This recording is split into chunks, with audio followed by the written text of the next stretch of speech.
Assalamualaikum warahmatullahi wabarakatuh. Anak-anak yang berbahagia, semoga kalian selalu dalam keadaan sehat walafiat, selalu dalam lindungan Allah Subhanahu wa taala dan selalu semangat dalam belajar. Ya, walaupun kita belajar jarak jauh, semoga tidak mengurangi semangat kalian dalam belajar.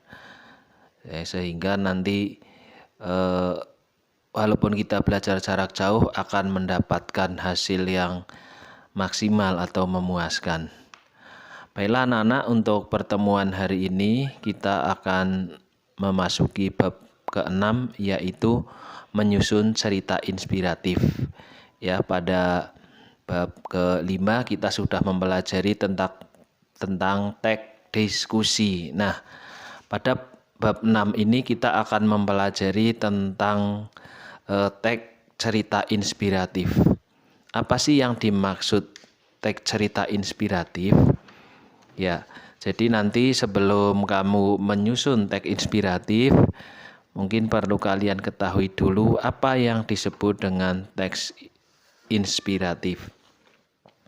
Ya, adapun tujuan pembelajaran kali ini yaitu pertama, menyusun teks cerita inspiratif. Kemudian yang kedua, menyajikan teks cerita inspiratif secara lisan. Baiklah anak-anak, kita lanjutkan. Yang disebut teks cerita inspiratif adalah teks cerita yang mengandung suatu pelajaran yang baik, yang bisa kita jadikan inspirasi atau menjadikan percikan ide-ide di dalam diri kita, sehingga dalam diri kita muncul suatu ide untuk melakukan suatu tindakan tertentu berdasarkan cerita tersebut.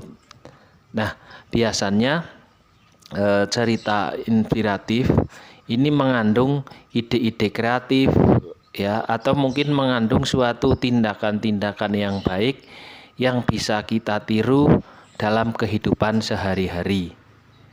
Ya, nah, cerita inspiratif ini bisa mungkin berasal dari kisah nyata atau bisa juga dari sebuah cerita imajinatif.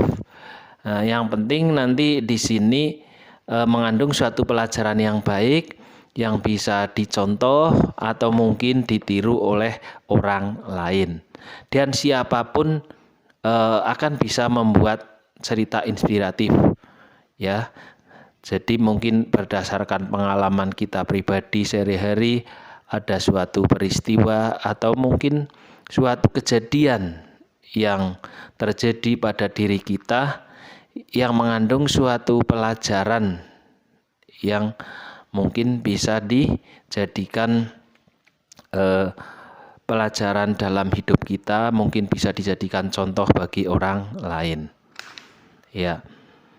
Nah, teks cerita inspiratif ini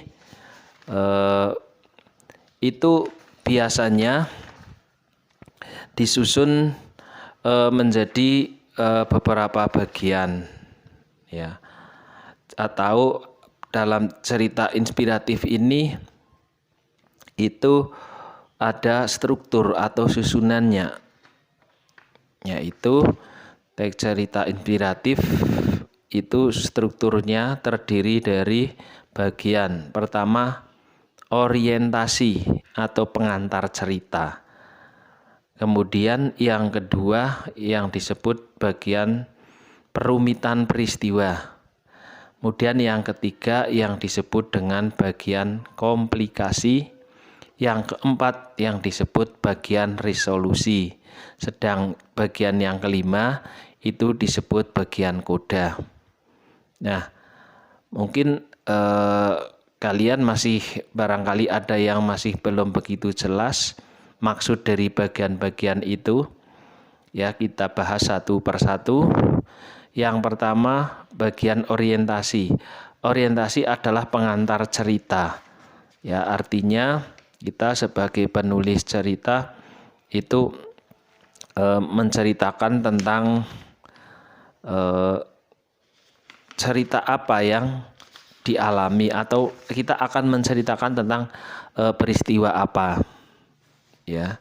Atau di sini barangkali baru memperkenalkan tentang mungkin tokohnya atau mungkin latarnya, ya.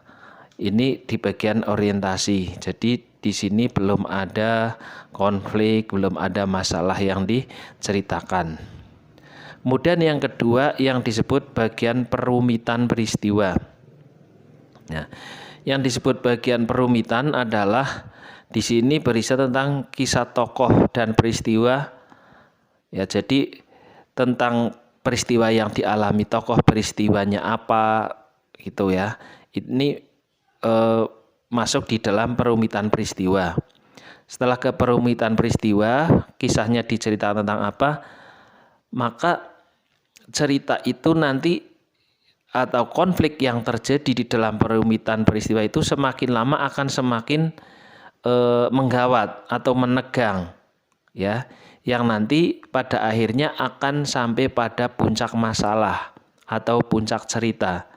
Nah, ini yang disebut dengan bagian komplikasi atau dari inti cerita, yaitu di sini tentang menceritakan tentang kisah atau peristiwa yang menjadi inspirasi. Jadi peristiwanya apa yang kejadian apa yang bisa dijadikan inspirasi, ini berada di bagian komplikasi. Kemudian bagian yang keempat yaitu yang disebut dengan bagian resolusi. Nah, bagian resolusi ini adalah bagian yang menyadarkan tokoh tentang kebaikan. Jadi di sini kemudian tokoh menyadari peristiwa apa yang menjadikan dia menyadari bahwa dia baru saja mengalami sebuah kejadian yang di situ mengandung sebuah pelajaran, ya, yang bisa dijadikan pelajaran hidup, atau mungkin di situ peristiwa itu bisa menginspirasi orang lain. Nah, kemudian bagian yang kelima yang disebut bagian koda. Nah, bagian koda ini berisi tentang penutup cerita atau kesimpulan, atau di sini akan disampaikan tentang pesan moral yang akan disampaikan kepada pembaca. Nah, kiranya itu sampai di sini dulu untuk pertemuan kali ini tentang cerita inspiratif.